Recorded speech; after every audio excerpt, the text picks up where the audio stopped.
ناظرین، وہ کہتے ہیں نا کہ ہر چیز وقت لیتی ہے، لیکن جب وقت لے کر حقائق سامنے آنے لگے تو سمجھ جائیں کہ کچھ تو ایسا جو اب تک چھپایا جا رہا تھا۔ اسرائیل اور حماس کی لڑائی میں بھی کچھ ایسا ہی ہوا۔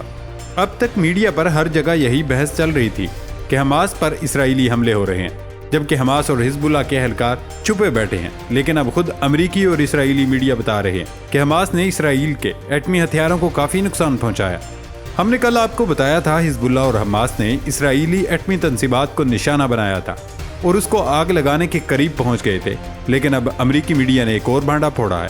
نیو یارک ٹائمز کی ایک رپورٹ کے مطابق اسرائیل کے بہت سے جوہری صلاحیت کے حامل میزائل اسٹورڈ میچا بیس پر نصب ہیں، جسے وسطی اسرائیل میں نشانہ بنایا گیا تھا۔ رپورٹ میں بتایا کہ حماس کا راکٹ غزہ سے 25 میل شمال مشرق اور یروشلم سے 15 میل مغرب میں واقع بیس کی حدود میں گرا۔ یہ ایک بڑے ریڈار سسٹم اور فضائی دفاعی میزائلوں کی بیٹری سے متصل ایک چھوٹی سی کھائی میں گرا۔ وارننگ الارم کے اعداد و شمار کے مطابق سلوڈ میچا کے آس پاس کے علاقے پر حملے میں کئی گھنٹوں تک فائر کیے جانے والے راکٹوں کا ایک سلسلہ شامل تھا۔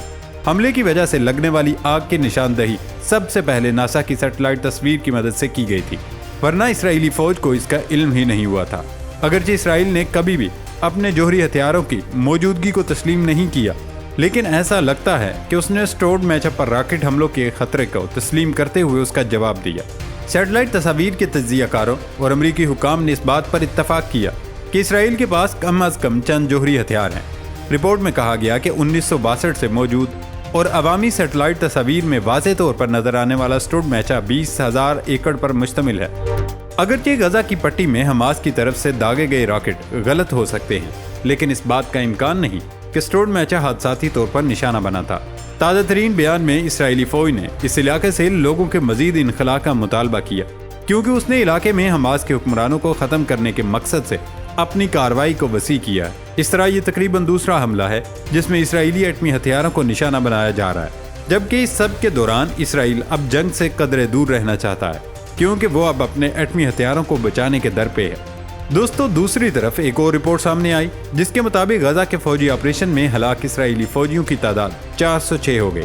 غیر ملکی میڈیا رپورٹ کے مطابق اسرائیلی فوج کی جانب سے جاری ایک بیان میں کہا گیا کہ غزہ میں فوجی آپریشن میں مزید 3 اسرائیلی فوجی ہلاک ہوئے، جس کے بعد 7 اکتوبر سے جاری جنگ میں اسرائیلی فوجیوں کی ہلاکت کی مجموعی تعداد 406 ہو گئی۔ لیکن اسی کے ساتھ ترجمان اسرائیلی حکومت کے ایلن لیوی کے مطابق اسرائیلی فورسز نے جبالیہ کیمپ میں حماس کے اہم ٹھکانوں کو تباہ کیا ہے، جبکہ اسرائیلی فوج نے لبنان میں حزب اللہ کے بنیادی ڈھانچے کو بھی تباہ کر ڈالا ہے۔ ناظرین، اب جو رپورٹ ہم آپ سے شیئر کرنے جا رہے ہیں شاید وہ آپ کے ہوش اڑا دے، کیونکہ کم از کم اس دنیا میں کوئی اتنی گھٹیا منصوبہ بندی نہیں کر سکتا جس میں انسانوں اور انسانیت کو خطرہ ہو۔ ہوا کچھ یوں ہے کہ اسرائیلی حکام امریکہ کی جانب سے ان دعووں کی تحقیقات کر رہے ہیں کہ کچھ سرمایہ کاروں کو حماس کے 7 اکتوبر کو اسرائیل پر کیے گئے حملے سے متعلق پہلے سے علم تھا۔ انہوں نے اس معلومات کو اسرائیلی سرمایہ کاری کے حصوں کی مختصر فروخت سے لاکھوں ڈالر کمانے کے لیے استعمال کیا۔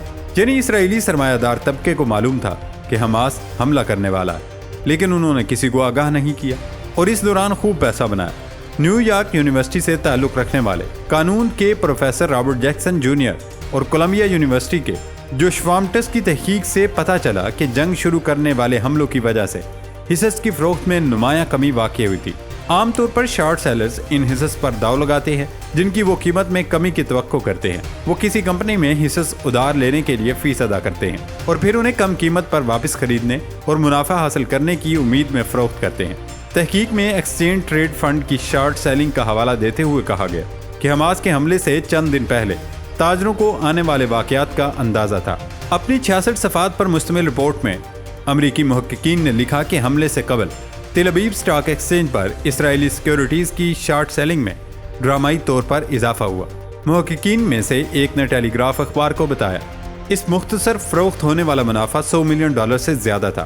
یہ تحقیق فائنینشل انڈسٹری ریگولیٹری اتھارٹی کے اعداد و شمار پر مبنی تھا۔